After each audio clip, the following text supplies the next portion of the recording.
No Mary today, so we were going to do some channeling for you about Mary's not feeling, just got a period, so just not feeling very good.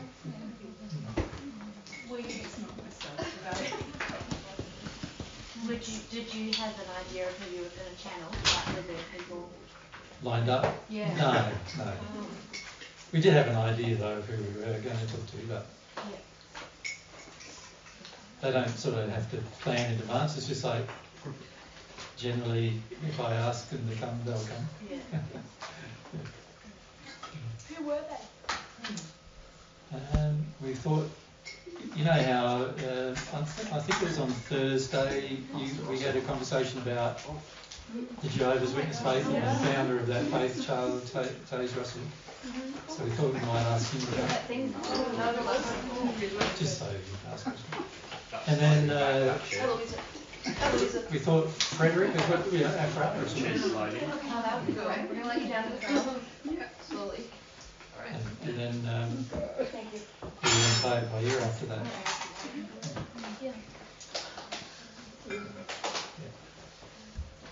There's lots of opportunities when it comes to talking to spirits, isn't there? Yeah.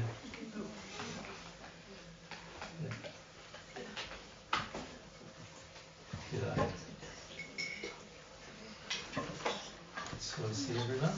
Just the one in the corners, a bit hard to see. No, don't use that. You don't want to actually sit on this thing. Gotta feel the truth go right through me. Yeah. I feel that.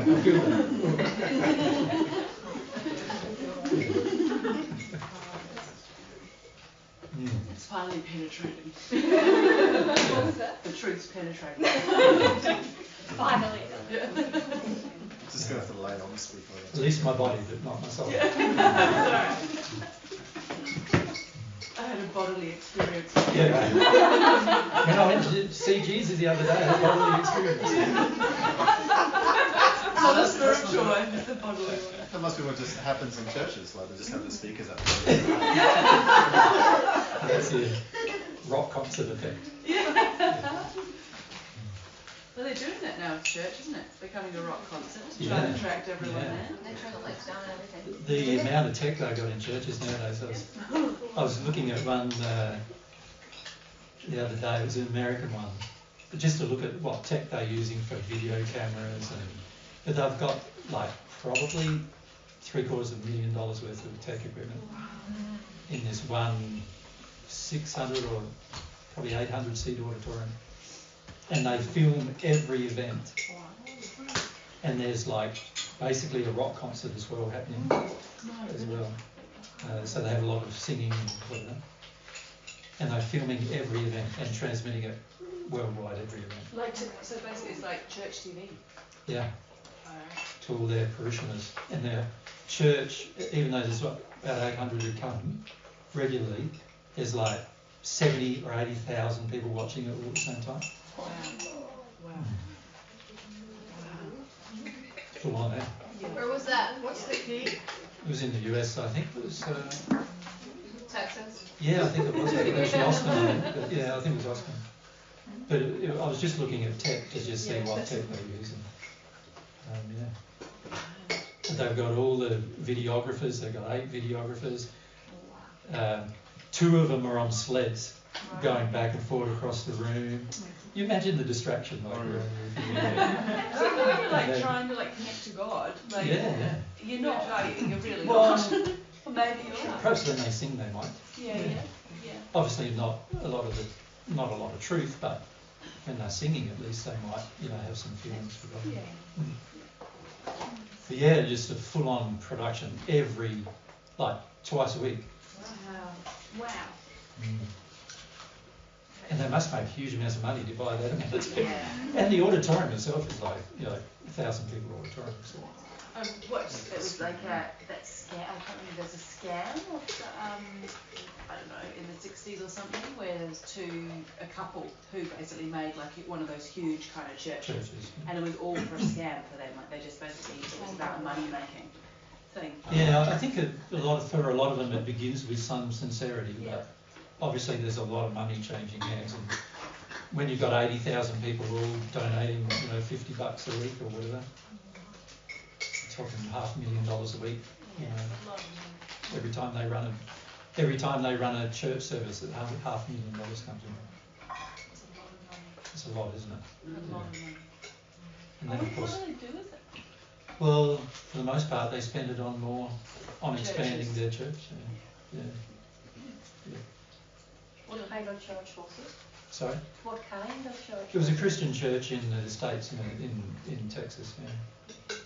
I was just looking at the technology they use, just to see that you know what kind of audio in particular they were using and what kind of antennas they were using for their audio. Which is the antenna I've got at the back here, this one in the centre. Yeah. But they've got like, those antennas are $1,500 each, and it's just a little flimsy thing. They got like 12 of those dotted throughout the whole place. But like the cameras alone are just like $200,000 each.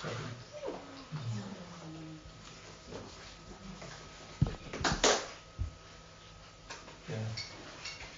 And they've got these, you know how they have in football stadiums now, how they've got these sky ones that go across the whole stadium on cables and everything. They've got all that. Yeah. It'd be cool to have. Like, Well, I don't know. But maybe camera people.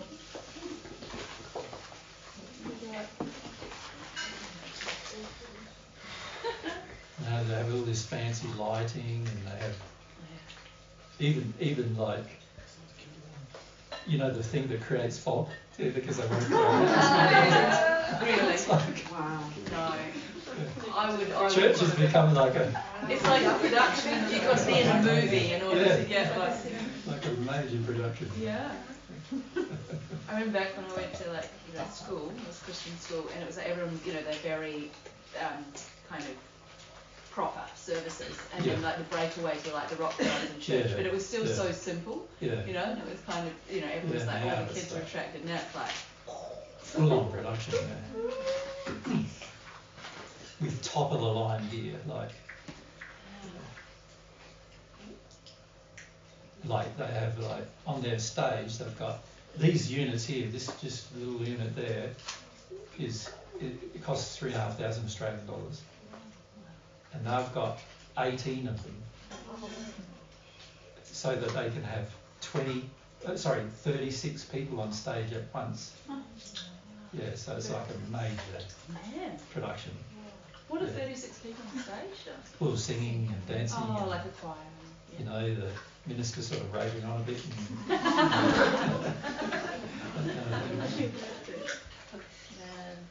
They're all wired up. These mics, DPA mics, they are very good mics, but they're very flimsy mics, but they're very good mics. They're made in Denmark. Most of them have these headsets for every single person, and one of these headsets is 1,900 Australian dollars. Just that little thing there. And I've got, like I said, 36 of them. So just the headsets alone. It's like 80,000 Australian dollars. I'm wondering what their discarded electronics must look like. They've got all the high tech stuff. Yeah, they've got all the latest gear too, like all the very latest gear, pretty much. Just lots of money, I suppose, changing hands, so they can afford to. It just shows you how much money goes into, church has become it's not so much about God anymore, is it? It's more about an experience, like having an emotional experience, not with God, but like an emotional experience of just being there and being part of a group and being, it's quite remarkable really how it's sort of changed like that. And all of this tech has really only come out in the last 20 years. Before then, each camera was 500,000, so you couldn't afford it, but nowadays they can, they obviously have a lot of money changing hands, but also the cameras are now very good. You know, so they train. They have people who are just, that's all they do. They're paid. So part of what comes in is paying the people to work full time just doing the cameras. And there's 8 of them. So, and then you've got one of them's got a central sound room, which is central video room, where all the feeds come in. It's like, you know how you sometimes see it on telly. I don't know if any of you have been into a television studio, but it's, in a television studio you have like all of these cameras, and then you have all the feeds coming into a central control central system, and they're all switched, and they, you know, you've got a team of people of generally around anywhere from 12 to 20 people in that control room, just managing the feeds and communicating to the camera operators and actually operating the actual cameras, because a lot of them are now robotic, and in the television studio it's all coming into one place. And then what you do is you've got a director who's actually in the operation room, and the director is switch this, switch that, camera 4, camera 8, camera 16, whatever, and then there's a whole heap of operate, and that's what these churches have got. Exactly the same as that. So it's going out live? Going out live, yeah, over the internet. Yeah. They all living from donations, right? Yeah, they all obviously. Some churches in the States tithe, so obviously they ask for 10% of a person's wages every week. So the Mormon Church does that, and some other fundamental churches do that in the States as well. But the other ones just go, we recommend you put in 10% of the wage, and a lot of people do because they quite enjoy the service, they call it. But it's not really it's really a show, isn't it? It's like like a live show. Huge stage. You can fit 40 people on stage, so huge stages. Yeah. We just need 1 for 1. Sorry? We just need a stage for 1, really, don't we? 1 or 2. Well, you know, I suppose it depends what you want to achieve, but if you want to teach truth, it's too distracting. you have to wonder how much distraction happens there, isn't it? Yeah. And also, a lot of times, I don't know if you guys have been to churches lately, but a lot of times if you go, you sort of get a feeling of there's no soul in it, you know, like there's no connection with God there oftentimes. And also, oftentimes, you feel quite, it's a social gathering. Yeah. Yeah. It feels like they go more for the community or the the experience or the fun part. It's not really Rather than about the personal learning. relationship or learning even about. Obviously, that's not what we want to do with God's way. We want to make it all about learning. Yeah. Okay, so it feels distracting rather than like from God. Yeah, I think there are certain things, particularly singing might be something you want to add at some point, but again, it would have to be not meeting addictions, and it would have to be you'd have to be quite careful how you do it, because for the average person, they might come just for that and not really, you know, develop very much in love as a result. So you'd have to consider how you do it, but my feeling is you want people who are going to teach truth. Truth is what resonates with the soul. You know, you feel a passion for it. If you love it, you feel a passion for it, and that's far better than anything else you can do. But in the spirit world, in celestial heavens, we often have big song and dance there, which I think we'll eventually have, but it's you got to get to a stage where you're connecting with God, really, don't you? It's like Rather than it being an addictive distraction. Yeah. So last week's discussion, we talked a lot about sincerity and and also to a degree some self-responsibility to develop sincerity, didn't we? Like what's involved with that. And you can see from our discussion last week that if we don't know where we're at in our progression, it's very easy to be completely insincere while at the same time believing yourself to be quite sincere. It's a very interesting thing, sincerity. when it's measured from God's perspective rather than our own. God's laws have much higher standards for our sincerity than we have for ourselves. And that is where most people struggle to receive God's love, because they are working by their own standards rather than by God's standards. And also, for the most part, not even interested in finding out what God's standards actually are, because God's standards are going to be based on laws, and those laws are going to be consistent and definite, and they're not going to be malleable, and they're not going to change. So for many of us, the way we view a relationship, as we discussed a little last week, we sort of view a relationship like a series of compromises. You know, I compromise on this and you compromise on that, and then we can have a relationship. But obviously from God's perspective, he wants a relationship, but he wants it to be real as he defines what real is. And that is very different to what we define a real relationship is. And this is where, for the majority of us, this is where our prayer has problems. Because our prayer is frequently, we're thinking we're being sincere, but often we're just acting in an addiction, or more commonly, being sincere in our tantrum. We're just having a tantrum, and we're expressing the tantrum to God, but actually, and we're quite sincere in our tantrum in the fact that we believe that our tantrum is justified, just like a little child who didn't get a lolly in the store believes his tantrum is justified. But obviously not being completely sincere about why we are responding the way we are. And this is something that if we don't address, then our relationship with God is not going to grow. So I wondered whether you guys had any questions about last week's discussion based upon what you heard last week. Did any of you listen to it again? Mm-hmm. Yeah.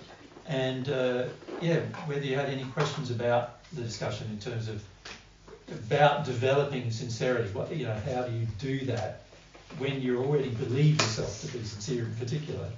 How do you go about developing sincerity as God would measure it, rather than how we would measure it? Is a real question. So if any of you have any questions about that, I'd like to answer them now, and then we can proceed with the developing discussion a bit further. Ronnie? A thought popped up this week for me about, because I know on certain subjects, I'm like pretty much on every subject I'm sincere, but is it a matter of each thing that comes up for you, you've got to work through that process of being sincere? Or is it, like, is there an overall thing where you can work on your faith as an overall kind of blanket thing, or is it literally to every subject that you've got to work through your fear and your faith, humility? Well, it's a good question. You were basically saying, is there a global thing we can do to overcome our sort of lack of sincerity? Or is our sincerity more to do with each individual thing we might have to address? Right, so that's a good question.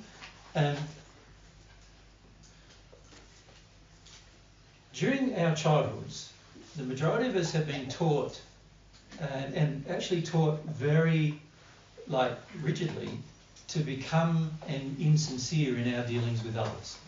Now, you can see in the way children are brought up, for the most part, insincerity is often encouraged. And we gave an example of that last week, remember, of where a child is asked to say sorry, and as long as the parent just hears sorry from the child, they're not measuring the child's sincerity about whether they're really sorry or not.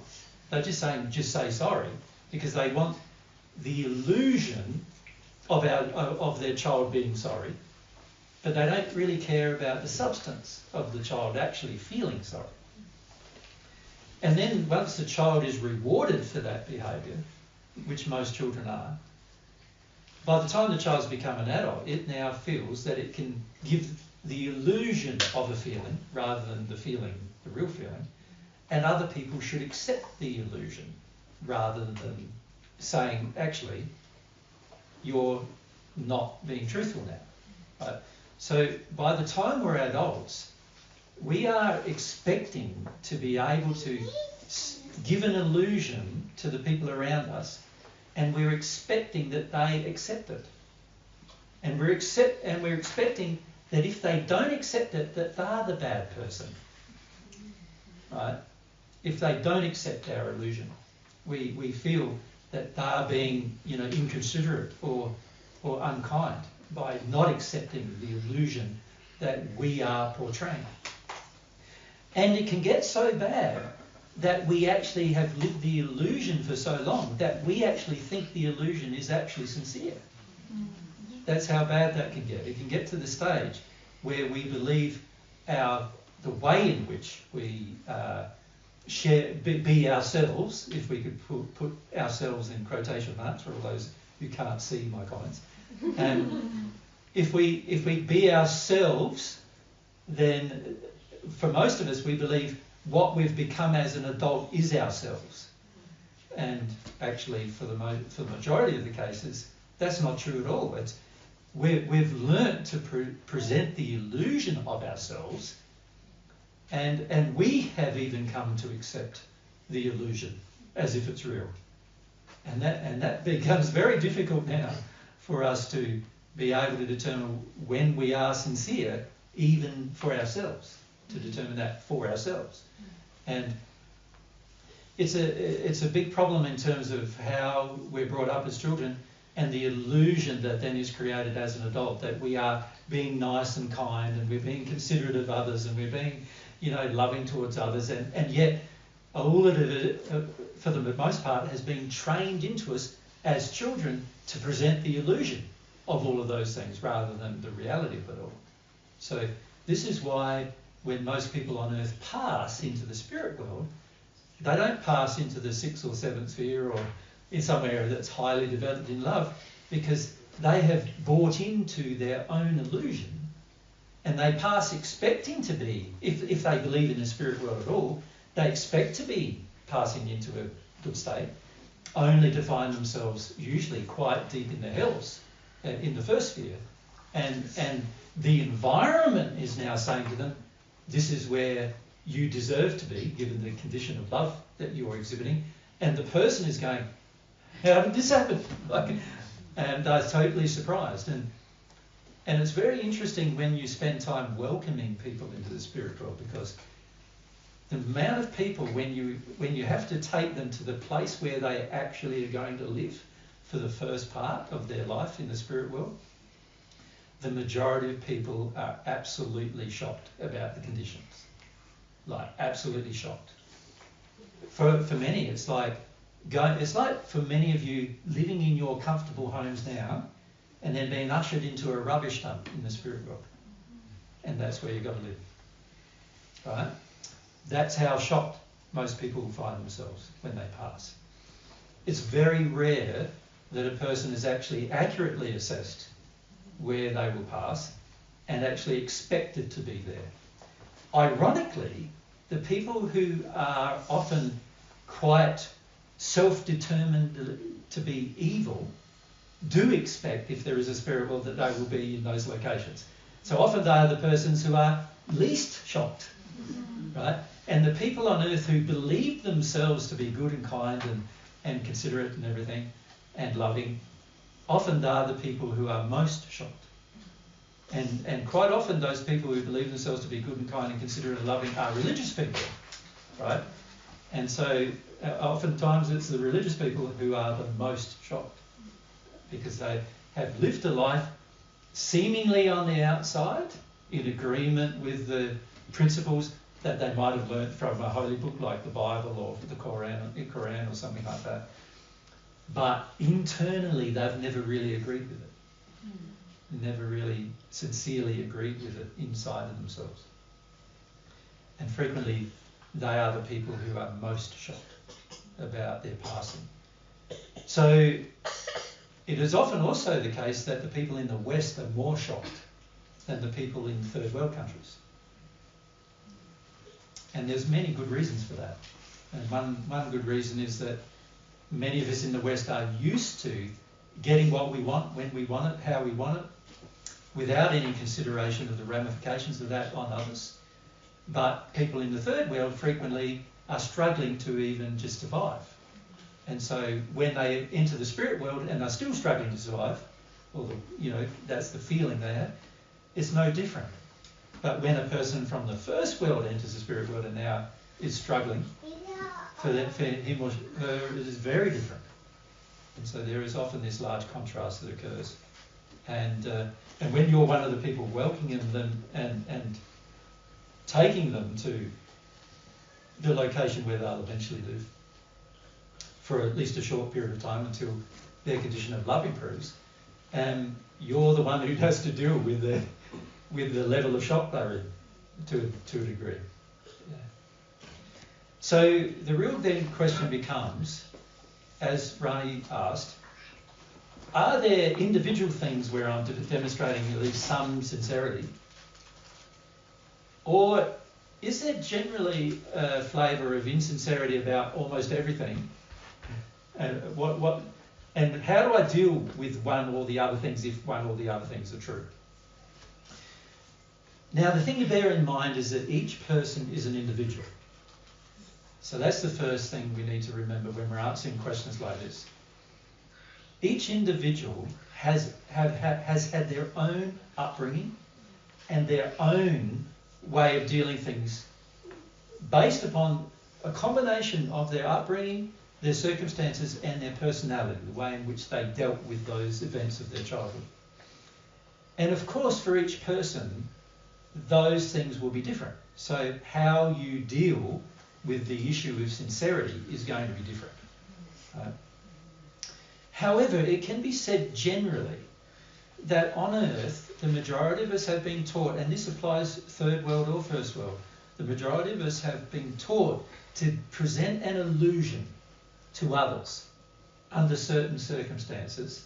And we've learnt to do this, the majority of us have learnt to do this, without any consideration of the ethics or morality of doing it. We've believed it's doing the right thing, even though we haven't felt the right thing. And many of us have the approach to life that, I do feel like doing this unloving thing, but I'll control myself from doing that unloving thing, and I'll do the right thing instead. And if you think about most religious movements, the basic tenets of encouraging that, where they're basically saying you're all sinners. So in other words, you're all bad people fundamentally, is really what the underlying presentation is. And what you've got to do is try to be better, right? Without actually being better, without actually feeling inside better. We've got to try to be better. And this creates this separation between what is really going on in our soul compared to what we think we feel in our mind. So there's a huge separation between those two states. And because there is that huge separation, sincerity now becomes very difficult as God measures it, because he's measuring what's going on in the soul. And that's the only thing his laws measure. Right? To God, you are a soul, not a body. Your body is like, what do we say in one group? It was like a sleeve, a flesh suit, right? In the case of a flesh body. And the spirit body, it's really a spirit suit, if you like, which is controlled by the soul. So, if the soul is the thing we're ignoring, and we're focusing our attention on how things look and how we're presenting everything, can you see what we're doing internally to ourselves is separating ourselves from any point of sincerity, as God would measure it. We're creating a gulf between the real condition of our soul and what our condition actually is now. What we believe it to be.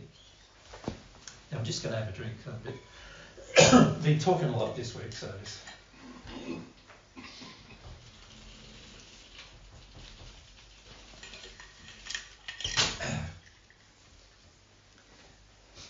Now, if my approach to growth, what I believe to be growth, is to try harder, and how many of you, since I've met you, have had that view? Well, just try harder and everything will work, right? To almost everyone, right? So if our approach is to try harder, that is basically evidence that we still don't understand that the soul has to change, right, somehow. And understanding how the soul changes is not necessarily about trying harder, right? There's things that are in the soul that have got to come out of it. And if you try hard to overcome them, you're really trying hard to suppress them. So they are going to stay there. They are going to stay inside of the soul. Those things that you're trying hard to overcome will remain there. The only way you can really overcome something is by it being released from your soul. So it no longer being in your soul. And when it's no longer in your soul, you don't have to try hard to overcome it anymore. Right? In fact, it's just a natural process where you overcome it naturally. As a result of it being gone from the soul, it is now gone from anything you would choose to do with your behaviour as a result. So every problem that we approach generally when it comes to self-improvement, if we can call it self-improvement, because we remember Divine Truth is not a self-improvement program. It's a God relationship program. You understand? So, but when it comes to self-improvement with anything else we've tried, and this applies also all the way through our childhood. You remember when you first went to school, you had to learn your times tables. Did you learn them in your soul? No, it wasn't anything to do with the soul involved with it, was it? It was all rote, reply, remember. It was all about intellectual responses, wasn't it? And if you look at the way we're educated as children, even now, for the most part, it's all about developing the intellect, developing the mind. So we are taught all the way through our childhood, not only by our parents who want us to sort of separate our life from our emotions, but also from society, all the way through our education process. The education process is basically saying to you, forget about what you feel about it, right? You got to learn this. Try harder. Put more effort in, you know. This is why, you know, when you think of education nowadays, you can see, you know, kids are given a lot of homework, aren't they? Particularly by the time they get into sort of Charlie's age, there's sort of lots of homework. Got to remember everything, got to read everything, got to reply the right way. And all this has done is distanced themselves from the soul and how it feels and what is really going on in it. Now, if you really loved maths, so how many of you have really done that in your life? Some of you? Yeah, very few actually really love it, right? But if you really love it, you like maths in your feelings, don't you? And so you don't have to remember everything. It sort of feels more natural. And it's like, now for many of you, you can relate when it comes to songs or music. If you really like music, does somebody have to force you to listen to it? No. Does somebody have to force you to learn how to play it? No. But if somebody sat you down at piano, like, you know, an hour a day, all of your childhood, by the time you get to your teenage life, how do you feel? You probably don't like it very much, right? For the most part. Either that or you're really good because you eventually learnt to like it because there's nothing else to like. But usually what happens is the average person gets very distant from their soul feelings about a thing. There are some parts of our life where distance from our soul feelings are less noticeable. When I say less noticeable, what I mean is there's some parts where we are inclined to the soul feeling, right? And so therefore have detuned less from it. An example of that is music, where most people are inclined towards the soul feeling, and so they're less detuned from music than they are in other areas of their life. But when it comes to something like maths, now the majority of people are quite detuned, right? And so, in answer to the Rani's question, a lot of the times our detunement, there is a generalised, as you can see from that discussion, there is a generalised attitude of detunement in society. So this is why all of us have a generalised detunement from our true soul condition. There is also a generalised view that the way you progress is to just try harder to overcome, right? And that is also a generalised view of how to progress in anything, in any form of endeavour. So that is a general feeling the average society has, all society. You could say that is the general thing we're going to have to overcome when it comes to our sincerity. These attitudes that are being given to us, that are a part of our lives, and have been a part of our lives all of our life, for the most part, about almost everything we do. Right? But then there's also going to be some areas where we are more detuned than average, and some areas where we're going to be less detuned than average, based upon what we had a soul affiliation towards at the time and what we were allowed to develop while being sincere in our childhood.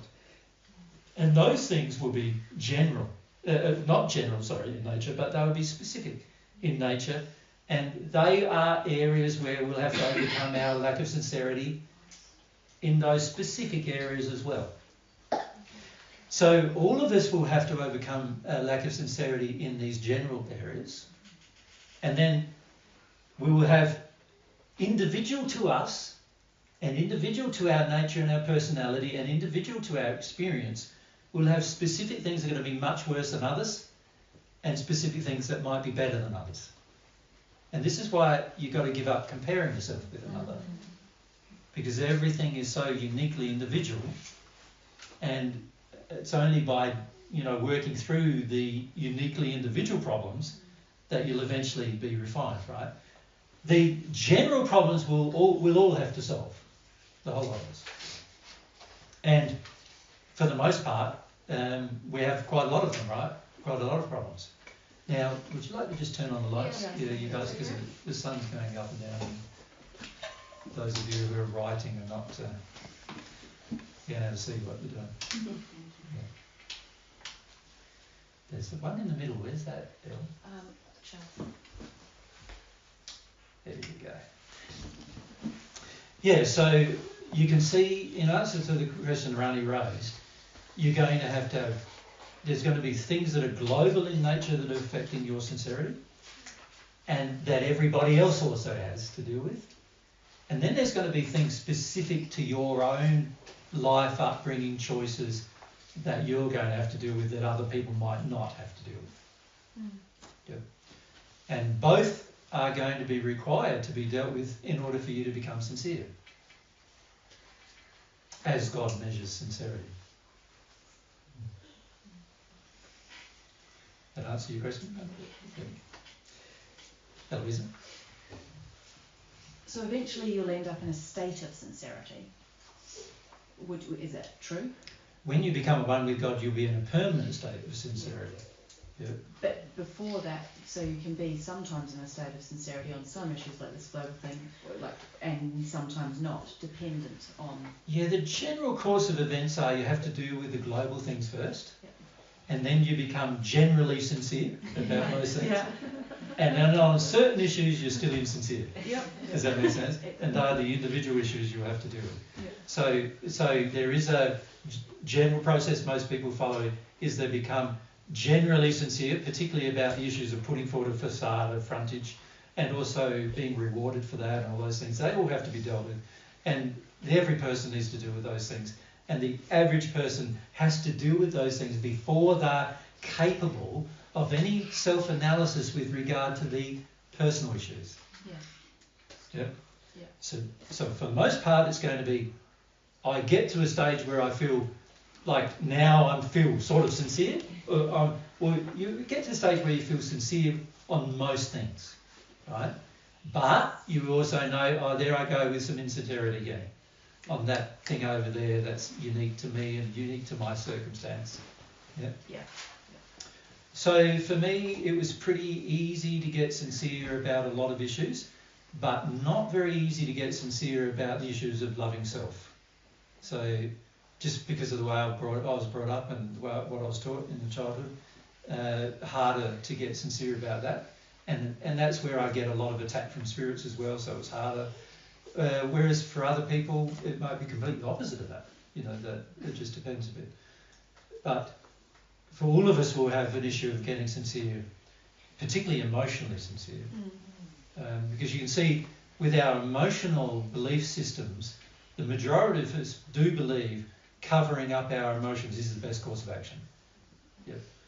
And if not covering them up, at least controlling them in some way or another. And now, I'm not suggesting that a person should be uncontrolled emotionally, because if you're in a rage and you're uncontrolled emotionally, then of course you can become a murderer quite quickly, right? So I'm not suggesting that, but I am suggesting that you need to allow in private times your uncontrolled emotion in particular, and you need to get to a stage where there's no taints of your uncontrolled emotion, so that you can now have uncontrolled emotion in public. You know, uncontrolled emotion in public is only dangerous if those emotions are evil. If those emotions are not evil, then they're not dangerous. Right? The problem for many of us is our emotions are quite evil, right? And so if we allowed them to be uncontrolled in public, we could actually become very dangerous. And there's plenty of instances in society where you see that occurring.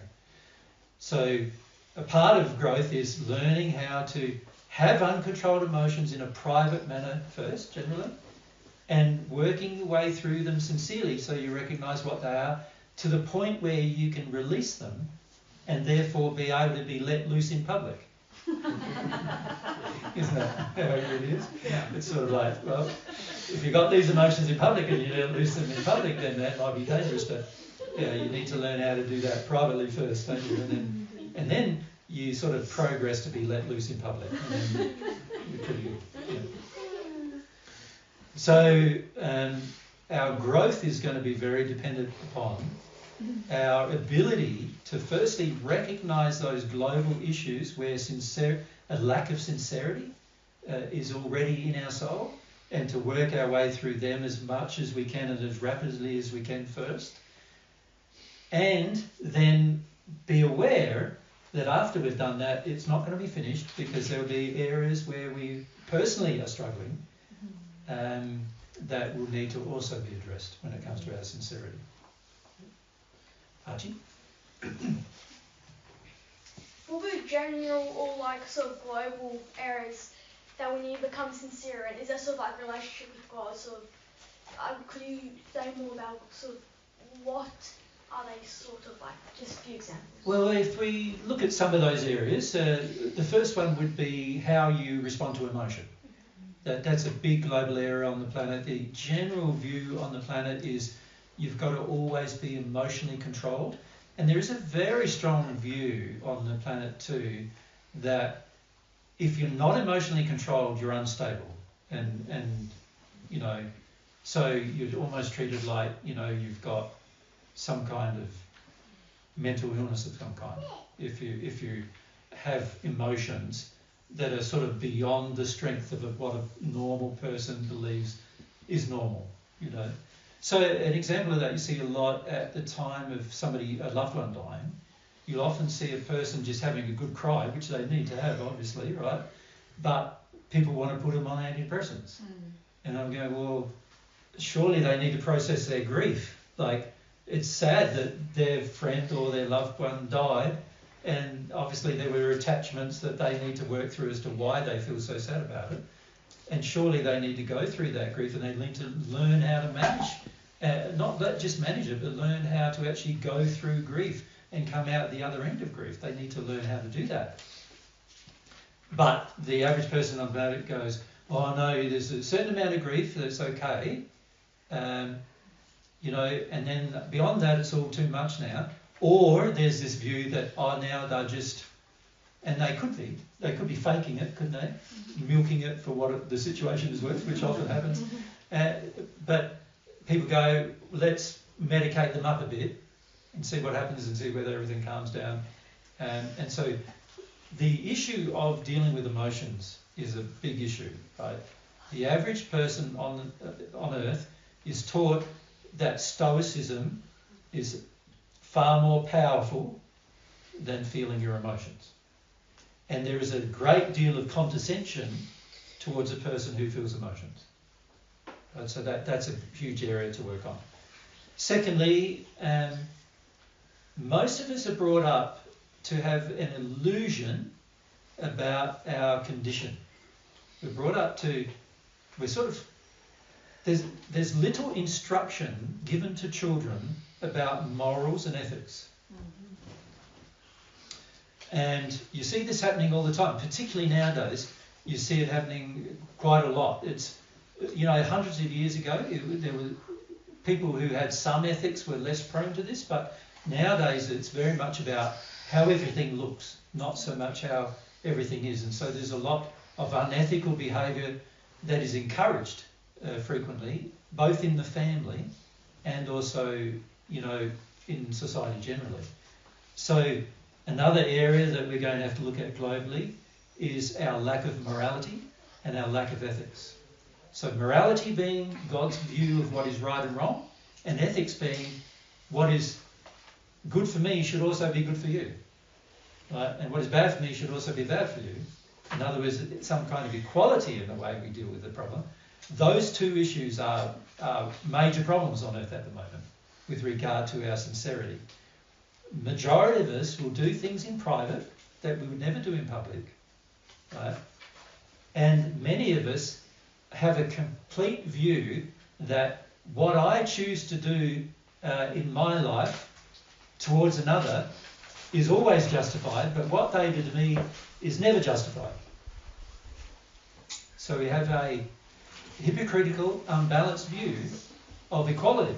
We basically view, we say we're all equal, but we're sort of like the book about communism? Some people are Animal Farm. Some people are more equal than others. And I happen to be one of those people who are more equal than others, is the general feeling.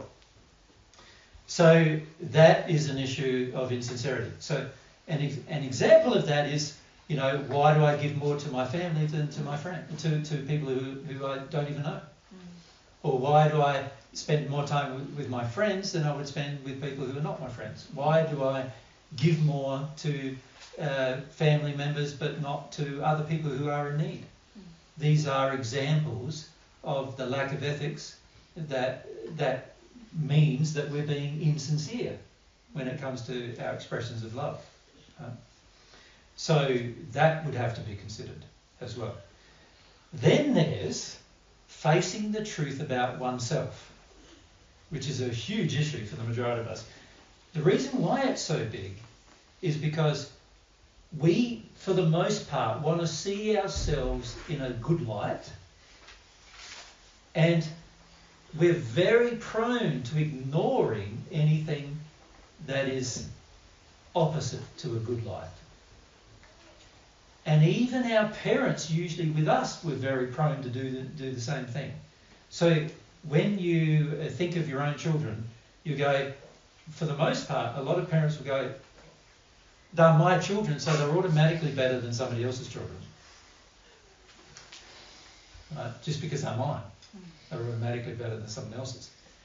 And we're not in that state open to seeing the true state of the morality of the child, of the soul condition of the child. We're not in the state where we can analyse that well.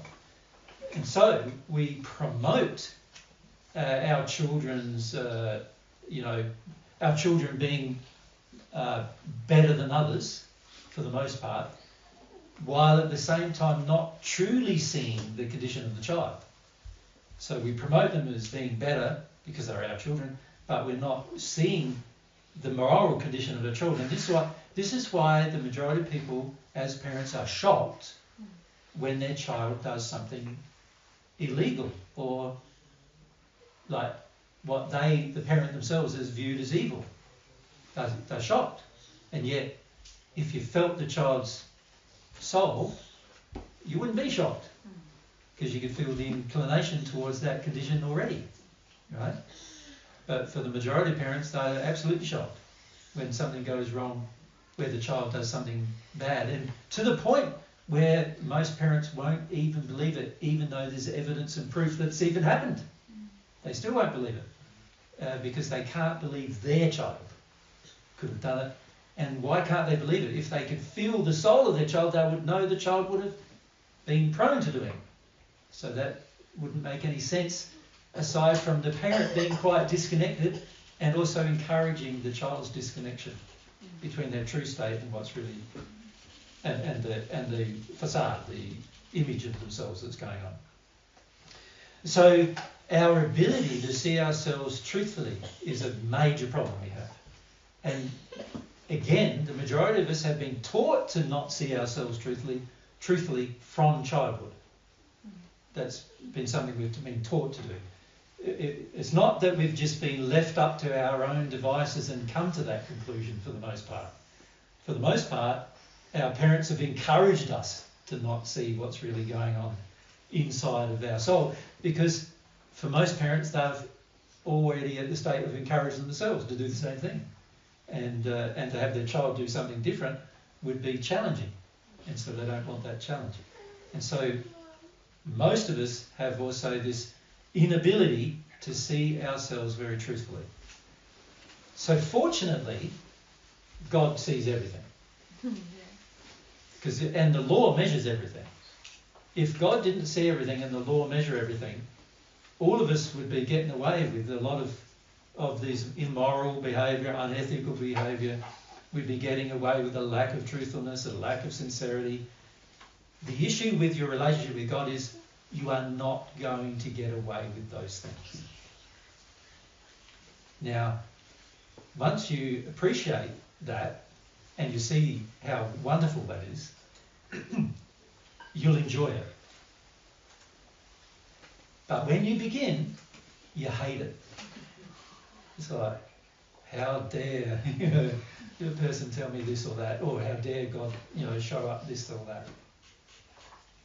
And so we frequently don't want to see what's going on. So so there's 5 issues that I just listed out. They're going to be the primary ones. Yeah. And then you can see also there are beliefs on earth. Sorry. There are beliefs on earth that are quite clearly in error. And an example of that is the average person's belief about God is in complete error. They many times believe God to be punishing, just like their parents were. They many times believe either that God doesn't exist, or if God does exist, he doesn't care, or if he does care, that he's punishing. One of those 3 things generally. When you look at that, you can see the fundamental belief I have about God is that God will either punish me for my sins, or if God doesn't exist or God doesn't care, completely ignore that I sin. Right? And of course, either of those 2 viewpoints is going to motivate us into certain types of behaviour. The first 2 viewpoints, God doesn't care or God doesn't exist, is going to motivate me into being the arbiter of my own choices and decisions without there being any a fundamental belief about law. And I will start to believe that I'm a completely uncontrolled being, and the only person who's going to arbitrate my behaviour is myself. And therefore how I see myself just matters to me. and what I do in my life just matters to me. Now, with that view, I can do a lot of things that are justified that other people would be damaged by, but I feel justified doing. And I also feel there is no punishment for doing such things. There is, you know, if I don't get caught by the law of the land, then I'm scot-free, is the average view. Now, of course, God's law catches you every time. So that's not what's actually happening. But it is what we often want to happen or believe is happening. So when I don't believe in God or I believe God doesn't care, so if that's my faith, then obviously that faith is going to cause me to undertake many insincere actions and do it for the sake of my own comfort or expedience. Right? If I believe God does care and God has laws and he's going to punish me, and he's really a punishing God, not a God who's trying to correct me, then a lot of my actions are going to be governed by fear. I'll be afraid to do the things I want to do. So I'll measure something in my soul and go, yeah, I really want to do that thing. But I know if I believe in God or I've been taught to believe in God this way, I'll think I'll know that God's going to punish me for that thing that I'm trying to do or that I'd like to do. So I'm going to control my behaviour and stop myself from doing it. Now, the only trouble with that is now I'm insincere as God's law measures me. Because I've got something in my soul that's saying, do this, and I'm in my mind, I'm saying, I can't do that because that would be wrong, and I'm going to do this instead. But I haven't changed what's in my soul. So, under those circumstances, what do I do? You can see I'm going to try harder, but become more and more distant from my soul's condition.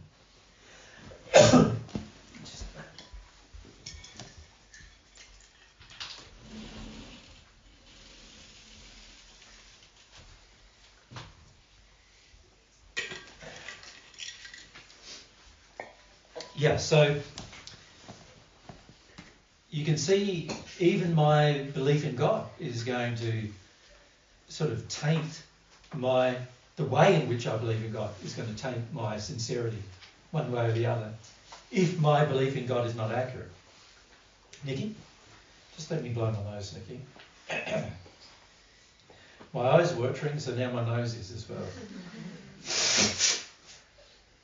Sorry about the amplification of my blowing my nose.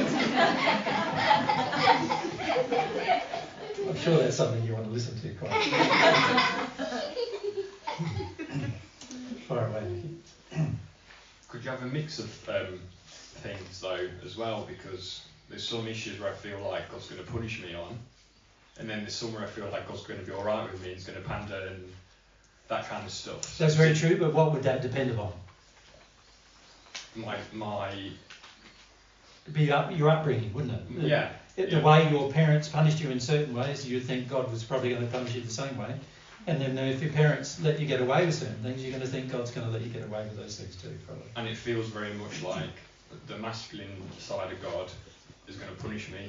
Yeah. And the feminine side of God is really nice and kind to me. And that's about your mum and dad, isn't it? Exactly. Because I can ask many others here about whether they think their mum's going to do the same. And they often feel completely the opposite, right, to that. So there are many whose mum have been highly competitive and very nasty to them. And so, they feel completely opposite to you. Mm. Yeah. So you can get the mix depending on the issue you've got. Correct. And then depending on how you grow your sincerity on the issues can be different on both sides of them, really. Correct, yeah. And often how you were brought up by your father is completely different to how you were brought up by your mother, isn't it? And then it's confusing because sometimes it's like, well, maybe some parts of how I was brought up by one parent was actually good. Yeah. But then the other parent thought that was bad because they've got an issue with the other parent. Yeah. And then you're all confused, aren't you? And it's like with God, it's like, well, this should work, God. I'm doing this, and it's not. Yeah. And it gets to a case of you have to be so reflective to. And who drives the reflection? Myself. Yeah. Myself. Yeah, you really are going to need to be sincere to do that, aren't you? Yeah. Anna?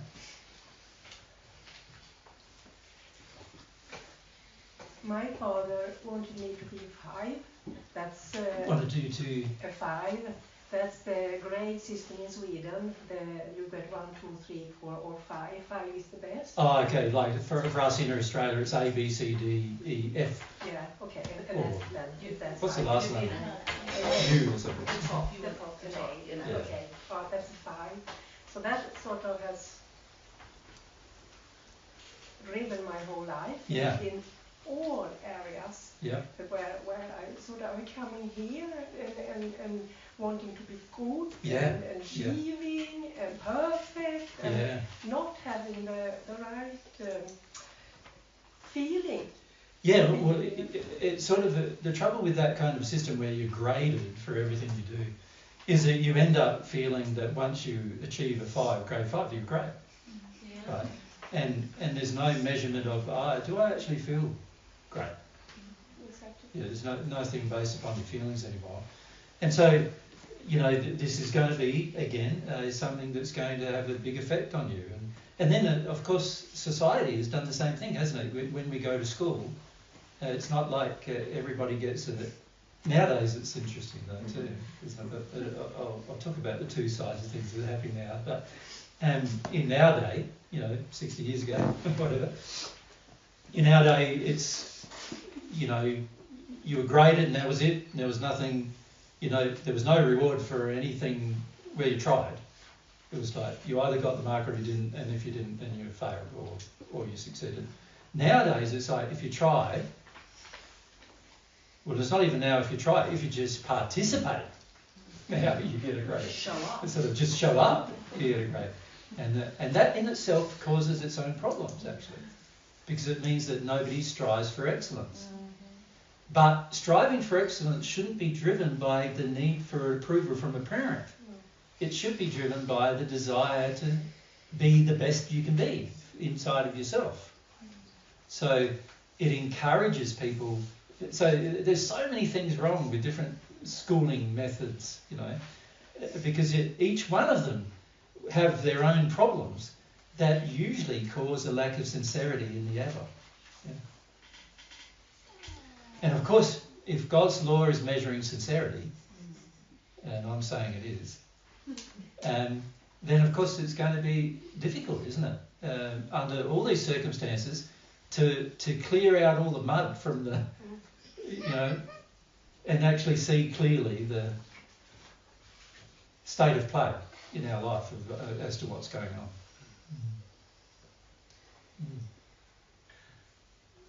I also think that that's the reason why I have reacted as when I got feedback from you. Yeah. Because then you were saying to me, you are not a 5. Yeah. That's right. And for the other problem we have, which we haven't even discussed yet, is the majority of us are quite, our worth is very much tied in to our performance. And so when somebody tells us we're not performing, we also believe they're telling us that we're worthless. And then we have a lot of complex problems that arise from that as well, in terms of emotionally complex problems, because we then become quite resistive to what could be very helpful feedback. But we have become so resistive to it because we feel that our worth is getting pulled down. We feel that somebody's actually criticising the true person, the true being we are, rather than actually saying, no, there's areas that are not sincere. And they're actually criticising the insincerity. They're actually, you could also call it another way, couldn't you? You could say they're criticising the fact you got mud splattered all over you and you should go and have a wash. Do you know what I mean? Rather than saying your whole body's a wreck and you should just give it up and shoot yourself. You know, that's the feeling that we have when somebody tells us the truth. That's really like when we're married or we're actually, our worth is involved. We feel when somebody's telling us it's true, it's either what, they're telling me I've got to rub myself out altogether or what are they telling me? But but we're often not seeing it. Oh, it's just a flaw that can be easily released. And this is the fundamental, if you think about it, one of the fundamental teachings that we shared with Padgett as well, was that your soul was created perfect. God didn't create you with flaws, right? All of your personalities and your nature is unique, but you didn't have any character flaws when he created you. And you are also capable of not having any character flaws and still having a personality. Right? Not all robots, but all without character flaw. Character flaw being the lack of ethics or the lack of morality. None of those things need to exist in you. But if you think about, again, the general feeling on earth, amongst all people who believe in progress, is that we're fundamentally sinners. And we are built with flaws that we're trying to overcome. Rather than the flaws that have attached themselves to us, experiences that have attached themselves to us, that we need to get rid of. And because we have this view that our flaws have become a part of us, when somebody criticises our flaws, we think they're criticising us. And therefore we're going to be very prone to not progressing. Yeah, very prone to rigidly holding on and even defending the flaws, because we believe they are a part of our true nature or character. Yeah. Nikki?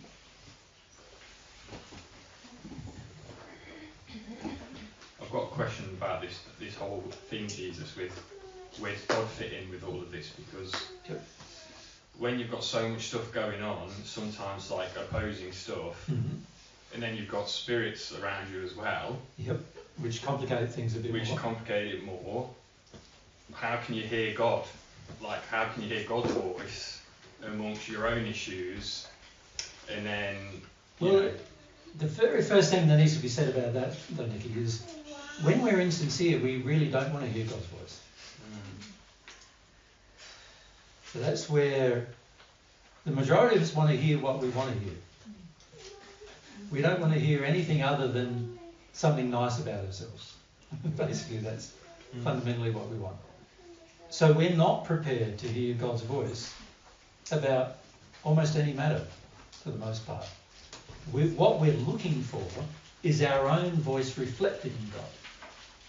In other words, we're looking for our own opinions, for God to say, yeah, they're mine too. That's what we're looking for.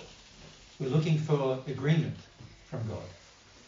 Now, of course, that's not a very sincere place, but that is what we're looking for. The reason why we're looking for that is because agreement means that we don't have to change anything. It means we're already fine and we don't have to do anything else. And so the majority of us are looking for that. And in that place, any prayer we have is completely insincere. Because we're basically asking God to just confirm what we already think we know. Now, I find this very interesting because when we travel, Mary and I travel a lot, meet a lot of people, right? And all through the last 2,000 years, this has been the case. When we first meet a person, generally we get conversing and we get to know them a bit, and eventually they start asking some questions about themselves, about, well, how do I do this, or how do I do that? What's my state now? Or those kind of questions. And almost without exception, when you start telling them the truth that you know from God about the situation, there's always this very powerful knee-jerk reaction of they didn't want to hear it. It's very interesting. They ask the question, but they're not listening to an answer. Now, what causes a person... You think of a child when it asks the question. A child asks the question and they listen to the answer. So what causes a person to ask a question and not listen to the answer? An addiction. They're wanting like a confirmation about how they see themselves. Yeah, so they're not asking a question, are they? They're not. There's no feeling of truth in the question from. Well, they're not even asking a question. The real question they should be asking is, I believe this is what I'm like. Can you agree with me, please? That's really what they're saying. The question is, can you please agree with me? And I notice this a lot in our seminars. People ask questions, but a lot of the times they're just asking for agreement. And really what they should be doing is instead of asking a question, making a statement. I think I'm like this. And I go, fair enough. I don't agree, but you know what I mean? Like, that would be more honest. But interestingly, even in our childhood, we've been taught that if you do believe something about yourself, you're not allowed to just come out and say it, really. Far more polite to ask a question about it than it is to actually come out and make a statement. But if you think about it from a sincerity perspective, a lot of times with our relationship with God, we're making statements to God that we want God to agree with. But we're couching them as questions. And the fact that many of us do that when we're listening to divine truth is proof that many of us are doing that with God. Right? When you're truly asking a question, you are not going to be antagonistic towards the answer. Even if that answer is completely false, you will be able to hear it and think about it and then work out whether it's false or not. Right? But when you're antagonistic in terms of you have an emotional response to the answer, after you've asked a question, it means you didn't want the answer. You wanted what you believe the answer should be. Right? Now, most of us have that injury. And so when we ask questions as adults, we haven't got an open heart for the answer. We've only got an open heart to have an agreement. And that's the reason why we're asking it as a question. So these problems are problems that we face with our sincerity. If I'm insincere in this regard, you remember God's laws are like intricate. They, as the Paget message has said in one message, that grinds very finely, the law, God's laws. So when God's law is grinding through our questions, it's going, yeah, that wasn't sincere. Yeah, that wasn't sincere either. That wasn't sincere either. That wasn't sincere. Oh, there's one that was sincere. I can respond to that one. And God will respond instantly to anything that's sincere. And that is the thing to remember, that God is not going to be backward in coming forward with response unless you are insincere. So if the Lord and God is measuring my sincerity, and very frequently I'm thinking I'm praying but I'm not receiving responses, then what I'm doing is not praying. Bearing in mind that a prayer is a sincere longing with God. So in the case of truth, it would be a sincere longing from God for his truth. That's what it would be. That would be a prayer for truth. A prayer for love would be a sincere longing for God's love. That would be a prayer for love, right? And if there is no response, that immediately tells us the answer. You weren't sincere. Right? And that's a good thing to know that. I find it interesting, though, that many people who have read the Paget messages, for example, go, oh, but, there are times, maybe we just didn't feel it. Or maybe it just wasn't, maybe God's going to take his time answering that. You hear that a lot, Why would God take his time? He doesn't need to take time for anything.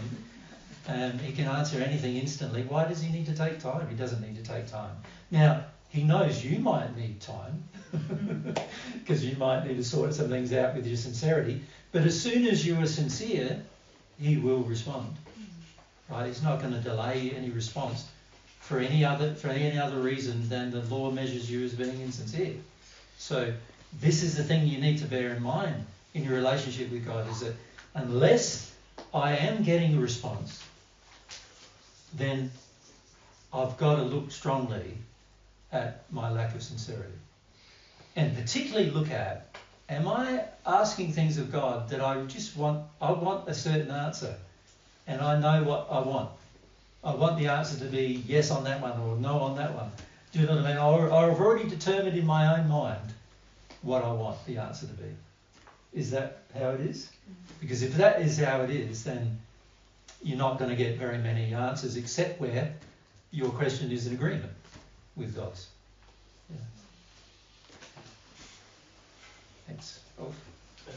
Could it be that I ask a question to God where I am sincere, but still not able to feel an answer? No, this is the thing about sincerity, Ulf. When you're sincere, it automatically opens you to your feelings. In fact, you can't be sincere without your feelings being involved. So the answer to that question is actually no. If you're not receiving a response, it's not because you're not sensitive enough. It's because your question was not sincere. Because if it was sincere, your emotions would have been involved, and therefore you would have been sensitive enough to receive a response. Yeah? And you can see this a lot with the expression of love if you think about it. When a person's quite insincere in their expression of love, they might say the words "I love you" or whatever, but their actions are completely devoid of any feelings that motivate them to demonstrate that love to you in one way or the other. Make sense? True sincerity opens your heart to the response. That's why the law requires sincerity. God knows that it's pointless giving you a response if you're not sincere, because your heart's not open to the response. The reason why the law is working like it works is when you are sincere, your heart becomes open to receiving. Make sense? Now, when God gives you the response, you are now able to feel and receive that response. But when you're insincere, your heart is closed. So if God tried to respond, what would happen? It would be like bouncing off a brick wall. Nothing would enter you anyway. There's no point in responding to the insincerity because nothing's going to enter. You follow? So, when it comes to your relationship with God, the reason why the law requires sincerity is because sincerity is what opens your heart to receive. If the law just said, no, sincerity is not required, then when you asked for something and your heart was closed, you imagine God would be sharing with all these people whose hearts are closed, and all this energy would be going out, but it would be going nowhere. So that's not how God works with his soul. And by the way, he recommends you don't work that way with yours either. It's interesting. And this is an interesting fact about love, just natural love. God recommends that you share your love with the people who are open to receiving it. Makes sense? Yeah. Because if you share it with the people who are not open to receiving it, then they're probably not going to receive it. Yeah. Now, of course, a lot of times there is openness in an individual in a moment that then closes in another moment. Isn't it? Like, sometimes that happens too, doesn't it? Where a person has an emotional thing going on, they start to feel some things, all of a sudden they're sincere, they might ask a question, and you start sharing, and initially they're receiving it because their heart is now open, but then I've sometimes noticed people just, the more they're getting, the harder it's getting to receive it, and their sincerity starts closing down again. And then by the time that's closed, you've got to stop. Because nothing's going to go in now. Right? So I often feel it's sort of like an empty bottle of water, an empty bottle. And let's say the response is the water. Now, of course, if the lid's on, it's going to go everywhere but in the bottle, isn't it? Yeah? And if our soul is the bottle, It requires the lid to be off. And sincerity is what gets the lid off.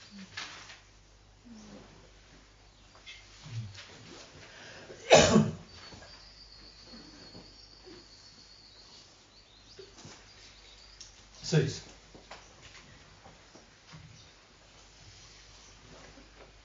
That's the definition of humility, isn't it? I don't think so. No? No. No is my answer to that, no. The definition of humility is what comes from within inside of you. And what comes from inside of you is you feeling your emotions all the time is your humility. But just because you feel your emotions, it doesn't mean that one of those emotions might be insincerity. You understand? You could have emotions in you that are completely insincere. So an example of that is anger. Yeah. A completely insincere emotion. You follow? Mm-hmm. So you can be choosing to feel your emotion and still be insincere. So you can be humble but still insincere. Yeah. Because I'm somebody, as you know, who has a very strong facade. Yep. And my question is, how, like, I still feel the things that I do. You know, if I obviously have a lot of confusion around it, Yep. but a lot of the things from the feedback that I get that I think are sincere, that I'm feeling them, are completely out of whack. And well, you're being told they are, but you don't agree they are. Well, no, I don't get that feeling. And That's so right. How, in the situation that I'm in now, where a lot of my feelings are wrong, apparently. Apparently. Yeah. You don't feel they're wrong. No. So let's make sure we're separate to that. Clear that you're being told at times, no, that's an insincere thing you're doing now. That's right. And you feel you're being sincere. Yes. You believe exactly. you're being sincere. Yeah. Yep. So how do I tell? Well, this is what I've been talking about the last 2 weeks, haven't we? How do you tell? If your motivation is to continue to believe what you believe, even though people around you are telling you differently. So an example of this, let's forget about Sue for a moment. Mm-hmm. Let's go to a man, some fictional man, who's got a problem. And the problem is that he is basically quite sexually sleazy with every woman he meets. And every woman he meets, every woman feels like, oh, there he goes again, trying to, take from me sexually. And he's always flirtatious and all that kind of stuff. But he believes he isn't. Yep. So it's fundamentally the same problem, isn't it? You're being told something from other people, but you believe that's not true. This man, believes he's fine. He's sincere in his affection for women. Right. He believes himself to be sincere. And yet, he's sexually sleazy and most of the women are uncomfortable with it. And all the women start, if they're honest enough, they start telling him, there you go again. There you go again. I can't be around you. Why are you doing this? You're trying to take sexual feelings from me, or you want me to give you sexual feelings all the time. I don't want to do it. Stay away from me. But can you see, even with all of that feedback, he can still go, it's all their problem. They've all got problems. I'm a nice guy. They've all got problems. What is going to stop him from thinking he's a nice guy without a problem and cause him to think more deeply about the matter? What's going to change him to go, well, I'm getting told over and over again from different people, and perhaps from people he even respected in the past. He's getting told these things, and yet he just feels they're wrong. What's going to get him to change and start to question whether he is right or not? Because that's the question you're asking me, really, about your situation. It's just a different situation, right? What causes a person to not focus so much on their own beliefs about themselves and to start to listen to the potential of others who care about them, sharing with them what's actually going on? What causes that change? It's a good question, isn't it? Because it's sort of like, if that man continues to believe that his actions are not sexually sleazy, he's just going to continue doing the same thing with everyone. Eventually the women are going to stop telling him and they're just going to stay away from him, aren't they? And it's only the women who like to be flirtatious or like a man flirting with them that are going to want to accept the feelings, right? But this man, he really can't be told. So what's causing him to believe that his own beliefs are, you could say, more true than what he's being told?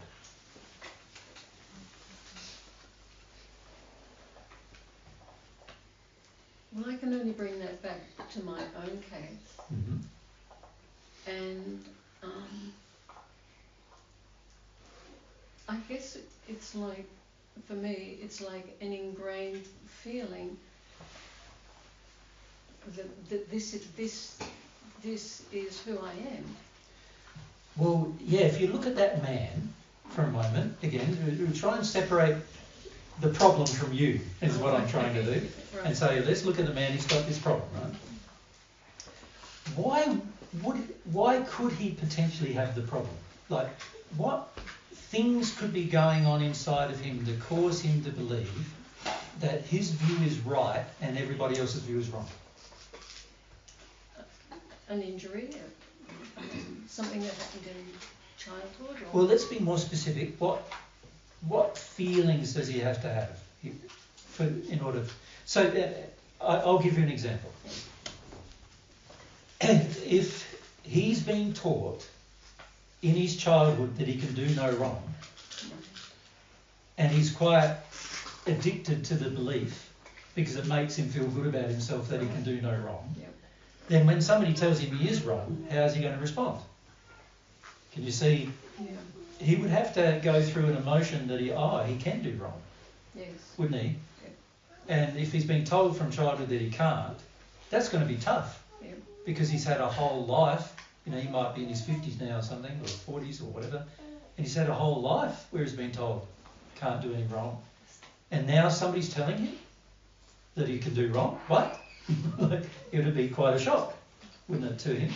But also, can you see there must be feelings in him that would cause him to not want to accept it? Feelings in there that he doesn't want to feel. So that could be one thing, isn't it? A set of feelings that he has that cause him to be sleazy, but he doesn't want to feel those feelings. And so he fights for their righteousness, right? Rather than feel they're evil. He fights for them being right. So that could be a major thing for him, couldn't it? He could be addicted to seeing himself as being right, and he now wants to defend the righteous feeling by just... And one way to defend easily without getting angry is just like, you're all wrong. In a condescending way, like, you're all wrong. I don't have to get upset if I believe everybody's wrong, right? I can just go, yeah, I know better than all of you. Say you're all wrong. And anything you now say, I won't assess. Because I automatically believe my view is right. And it also stops me from having any angry response as well to what you may say. Because I already believe I'm right. And I can just go, yeah, you don't know me yet. You don't understand me yet. You don't really get me. Do you see what I'm saying? Yeah. So that could be a reason why he does it. What other ones could there be? Addictions. What kind of addiction? What are addictions? addictions are like a default position whereby you get a consistent good feeling out of something. Yeah, why do you have them though? What's the point of them? To cover over things that you want to avoid or you don't want to feel. Okay, so if I'm very justified in covering over things I don't want to feel, can you see I'm going to want to ignore any truth about those things? Mm-hmm. And so I'll dismiss it. I'll just go, no, I think I know better than that. Yeah. No, that's not what I'm like. Quite frequently in our discussions with people, it's interesting, Suze, because they outline a whole heap of problems in their life. And then when Mary and I start discussing something with them and telling them why they have those problems in their life, they go, no, it can't be that. There's got to be some other reason why I have that problem. And usually it's because the average person believes it's not their problem. It's somebody else's problem, right? So an example of that is quite often when I see people interacting with Eloisa, they believe Eloisa's got a problem. When Eloisa is frank and straightforward and just down the line, you know, which is something she's had to learn to do, by the way. Yep. She wasn't like that when I first met her. It's taken her years, like, you know, since I met her, 2008, 2024. So we're talking, 16 years it's taken her to be straight down the line. She's had to learn to do it. For herself, in order to, for her own progress, but also with others. She's had to learn to do it with others too, because she's worked out that it's God's way, right? But initially she wasn't like that, right? So 16 years ago, the average person goes, oh, Eloise is such an easy person to get along with, so nice and everything.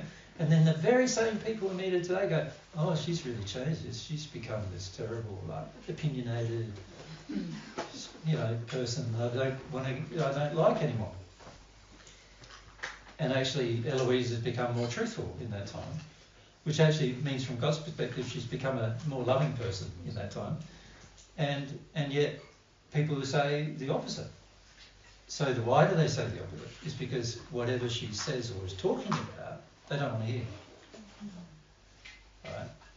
Why wouldn't I want to hear it? It's because I've got emotional reasons in me that I don't want to hear it. So getting back to the man who's got the sexual sleazy problem, and you should recognise that I'm talking about your husband, really, right? Yeah. He doesn't see that he's got it. He doesn't see he's got that problem at all.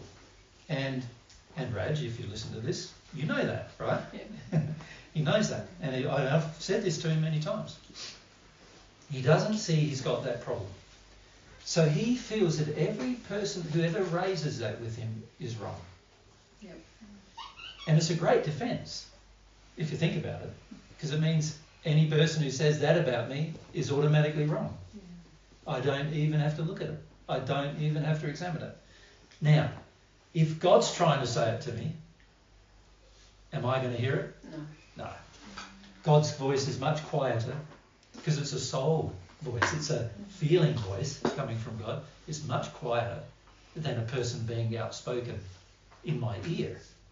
And so if I can't hear it directly from a person telling me in my ear and then hear it from multiple people who are telling me the truth about it, how is it going to be that I'm going to hear God about it?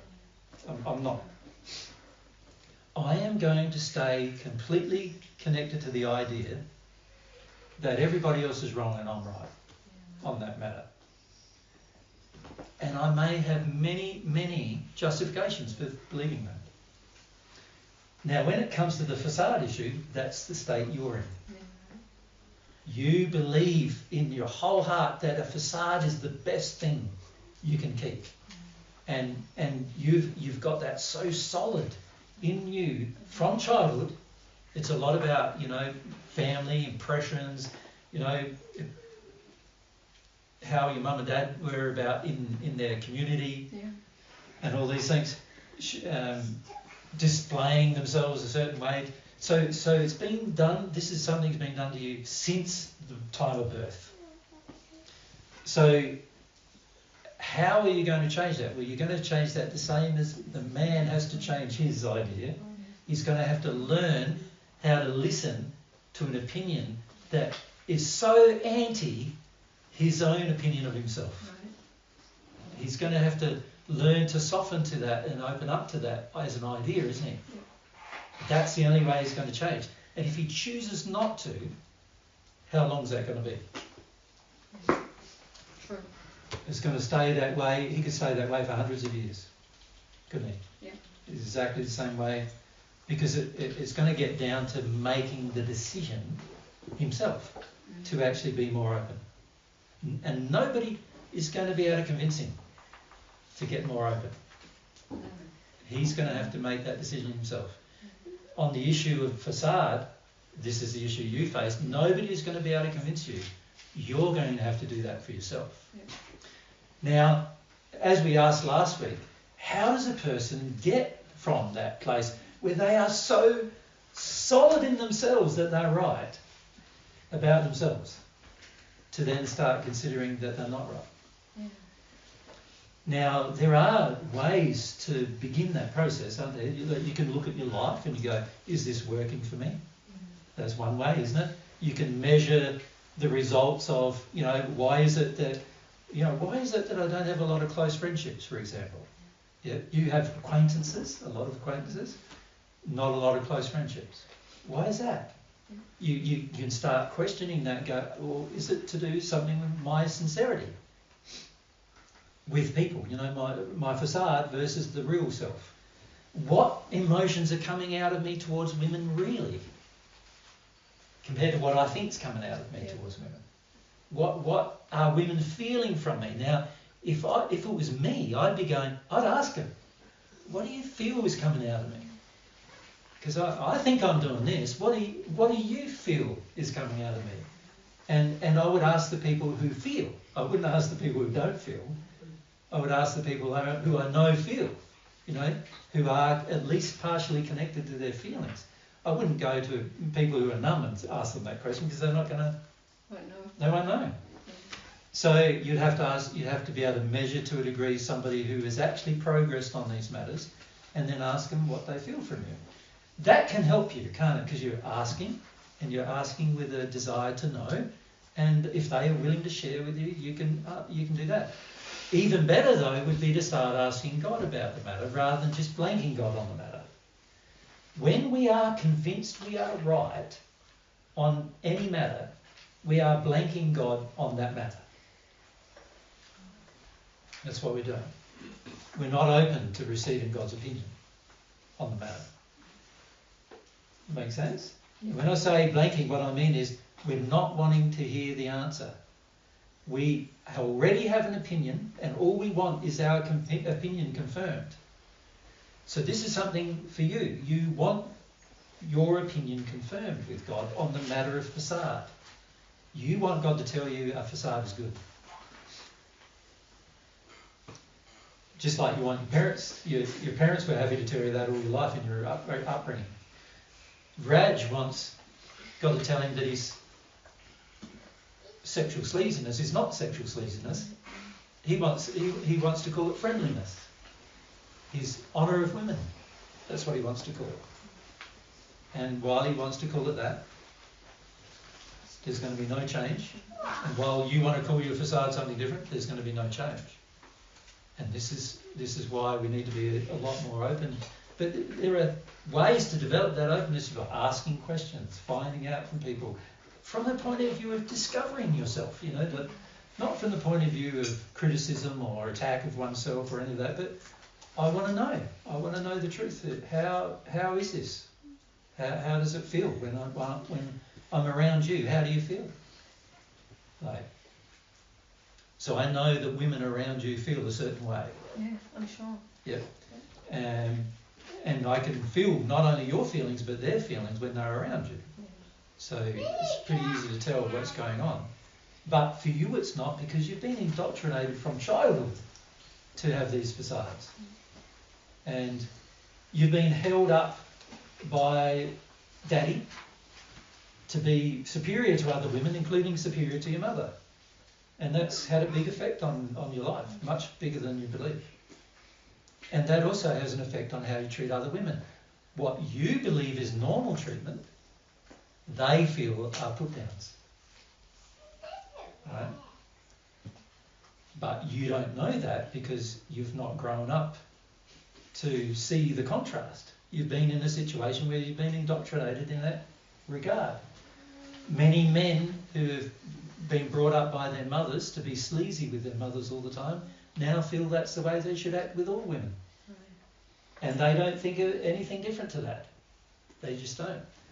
And it's not until people talk to them about it, and even then most people get angry first, and then they get frustrated, a bit like you feel now, like, I'm getting told this all the time, but I don't agree. I'm not like that. I think you said that to Mary last week, actually.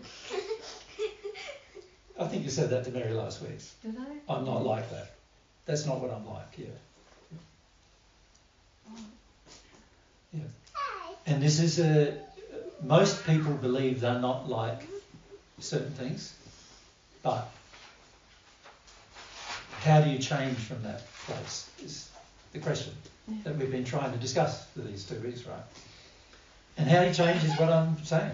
That's how you change. It's not going to be magical. It's not going to be some magical thing where you wake up morning and say, oh, you know, I'm right or I'm wrong. You know, I'm right, or I know I'm right, or I'm wrong and I know I'm wrong. You're going to have to go through a process to arrive at a conclusion that analyses all the data. And at the moment you're not analysing all the data because there's certain things you don't want to know about it. Make sense? Just like Raj, or the man who's sexually sleazy, there's certain things he doesn't want to know about it. So he just ignores them. Yeah. How do you feel about Raj being sexually sleazy? Well, I've come to realise that that's why I don't feel sexually attracted to him anymore. So you're angry about it? Is that what it is? Well, yes, that's what it is. But you don't even see it as anger, see? Yeah. You see it as, oh no, I've just closed down to it. No, actually, yeah, because I do get quite agitated pointing it out. Yeah. And he's quite blanking of you. Like he just says, no, that's not true, right? He doesn't even believe it's true. He keeps doing it, so he obviously doesn't believe it's true. I try to talk to him about when I am attracted to him, Yeah. and there are moments where he's soft and in a completely different emotional state, and I find that I am naturally attracted to him. Yeah. And then at another time, you know, he'll make some kind of remark or be in a certain energy, and I just say to him that's it, that's that place that stops me from feeling. Okay, but what I'm saying from his perspective is, he doesn't get it. Well, I don't know. Well, he hasn't changed. No. So he doesn't get it. Isn't that a process though, more than... No. Why, when you say, how can the process of change begin if I already believe I don't need to change? Yeah, right. Which was the point we were talking about last week. How can I start the process of change if I already believe I'm right? I'm not going to change, am I? That's the state he's in. Yeah. He doesn't believe he's wrong. Now, you are becoming more and more distant from him, and you call it distance, I call it anger. Okay. Well, naturally, because you're getting more and more angry about... He's sharing sexual energy with other women all the time, and you're in a relationship. Right. There's an issue there, and you want to ignore that issue, so you don't want to call... You tone down your anger, so you don't... And then, of course, if you do get angry, he'll say, you're angry with me now, and this is all wrong. And you're going, well, what about your behaviour, right? You're being sexually sleazy with all the women around us. When's that wrong? You know, like, oh, no, I'm not doing the wrong thing. So, these are the kind of conversations that you've tried to have in the past, but haven't been very successful having because you're living with a man who doesn't want to see your problem. Yeah. Right? Now, what I'm saying is on the issue of the facade, you don't want to see the problem. Right. So you're doing the same thing with him, but just on a different issue. Right? It's the same thing, different issue. And this is what most of us are like. We've got different issues based upon childhood and different attachments and different emotions. We've got different issues, and we don't want to address them. Right? And on those issues, we believe ourselves to be right. You could say we are self-righteous on the issue. Right? We believe in our own rightness on the issue. Everyone else is wrong about it. If anybody's brave enough to raise it. I feel, since having feedback from Ello, Yep. and having analysed it, and I do talk a bit to maybe Elwyn or and I do try when I'm with people now to evaluate like what the exchange is, like what the energy is, and mostly I have to admit people really don't want to be around me or with me. A lot of times, yes. Yeah, a lot of times. So I can see But you that see it now. as their problem. Yeah. I have a really strong desire to come back to God's way Yep. and be involved. Yep. But you still see it as their problem. Yeah, do I? You say do I, but if you didn't, you would start feeling like, oh, there's something I can change. At this stage, you feel it's other people need to change. I feel as though I can see a problem. I don't understand what I have to do personally inside me. The last 2 weeks have been how to change it. You don't want to do that. Okay. Yeah. And this is something you're going to have to sincerely address at some point. And you're not being sincere on the matter, is what I'm saying to you. And I don't know if there's much more I can say because this is what you like at the moment about it. Yeah. And actually anybody hearing the conversation knows this is what you like about it. You just don't want to go there with it.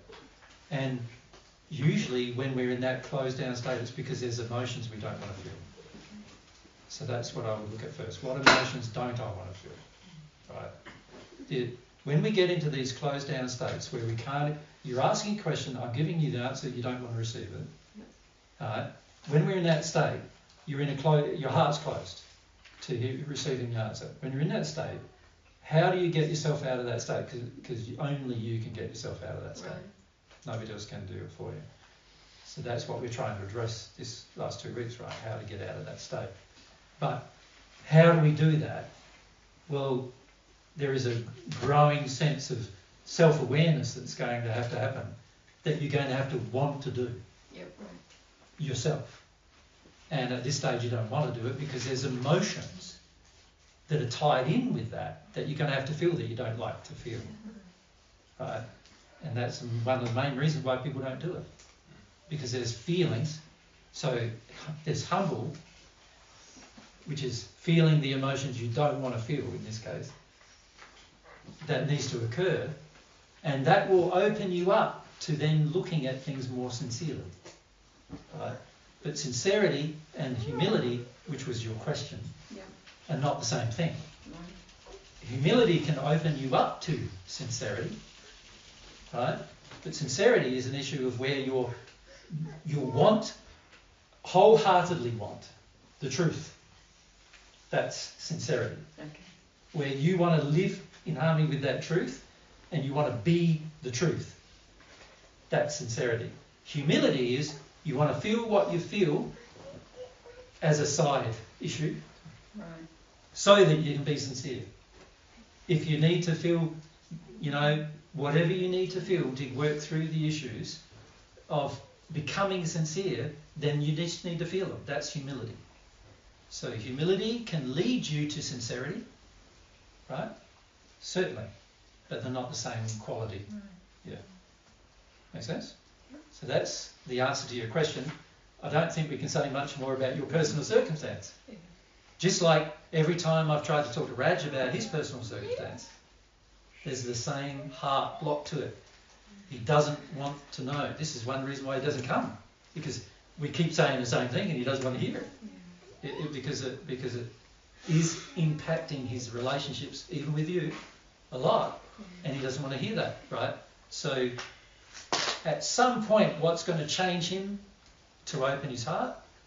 Well, only he has control of that heart. No one else. God has none. And while Raj wants to keep it closed on the matter, and while you want to keep it closed on your matter, no one can help you really, aside from just plugging away, saying the same thing over and over and over again. Yep. Until you either get upset about it, or you start to look at it more sincerely. Yeah. So the risky thing about sharing truth with people, and this is what Mary and I find all the time, is people ask us questions, we're given honest answers, and for the most part, the average person just gets in a rage. And the main reason why that is the case is because, for the most part, we are completely addicted to our own view of ourselves and our own self-righteous view of what is right and wrong. And when somebody tries to tell us something different, even if it's to our advantage, we get angry. Like, I don't know how many people have asked me about why they have cancer. They're dying, and they ask me why they have cancer. I tell them directly, and I never hear from them again. They never want to talk to me again. Like, and yet I just gave them the solution to them not having cancer, and they don't want to hear it. So even something to their benefit, they don't want to hear. And that's how strong our desire is to stay in our own image of ourselves. We can be so strongly motivated to stay seeing ourselves the way we feel is comfortable, that we're prepared to die for it. Literally, a painful death for the sake of it. And anybody who wants to help us, we're prepared to get extremely angry with them for the same reason. And this is where we've got to be so careful, you see, because if you really want to progress and you really want a relationship with God, you're going to have to give that up, that feeling of holding on to the image of oneself. Yep. Thanks, sir. Shall we have a break? Yep. Goodbye. Have a break, yeah.